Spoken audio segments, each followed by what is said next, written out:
मराठी सिनेमाच्या इतिहासात कायमचं आपलं नाव ज्या सिनेमाने कोरलं तो म्हणजे नागराज मंजुळे दिग्दर्शित सैराट. या सिनेमाने केवळ कमाईच केली नाही तर बऱ्याच वर्षांनंतर मराठी सिनेमाचा चेहरा बदलला. सिनेमाचं संगीत, संवाद, दिग्दर्शन सगळ्याचंच कौतुक झालं. कोणताही प्रसिद्ध चेहरा नसलेल्या मुलांनी अवघ्या जगाला भुरळ घातली. प्रत्येकालाच एक वेगळी ओळख मिळवून देणारा हा सिनेमा ठरला. सिनेमातील नायक परशा आणि आर्ची सोबतच मित्रांची भूमिका करणाऱ्या कलाकारांनाही ओळख मिळाली. यापैकीच एक म्हणजे सैराट मधला सल्या अर्थात अरबाज शेख. सैराट होऊन बरीच वर्ष झाली तरी आजही या मुलांपुढे सैराटचं नाव लागतं. म्हणूनच हे कलाकार आज देखील नागराज मंजुळे यांच्या शब्दाबाहेर नाहीत. याचाच एक किस्सा अरबाजने महाराष्ट्र टाइम्सला दिलेल्या मुलाखतीत सांगितला आहे. नागराजांनामुळे बुक केलेली कार मी कॅन्सल केली असं तो म्हणालाय.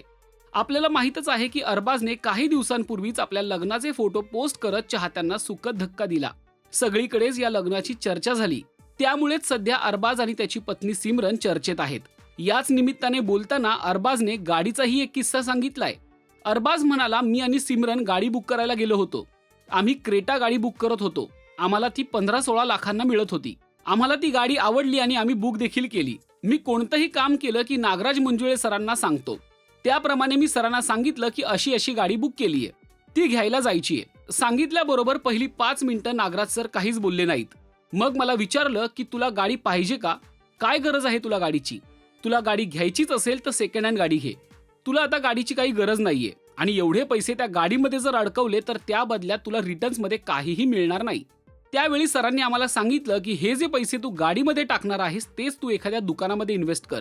तिथून तुला एक इन्कम सुरू होईल. असा एखादा बिझनेस बघ म्हणजे उद्या काम मिळालं नाही तरी त्यातून तुला पैसे मिळतील. आम्ही सुद्धा या गोष्टीचा विचार केला. गाडी कॅन्सल केली आणि केक शॉप ओपन केलं. नागराज सरांनी सांगितलं म्हणून आम्हाला हा मार्ग सापडला. नागराज मंजुळेंमुळे अरबाजला व्यवसायाची नवी वाट दिसली आणि त्यानेही गांभीर्याने या सगळ्याचा विचार केला. तुम्हाला अरबाज आणि नागराज सरांची बॉन्डिंग कशी वाटली ते कमेंट करून नक्की सांगा. आणि मराठी सिने विश्वातील ताज्या अपडेट, बातम्या आणि गॉसिपसाठी सबस्क्राईब करायला विसरू नका. फक्त राजश्री मराठी.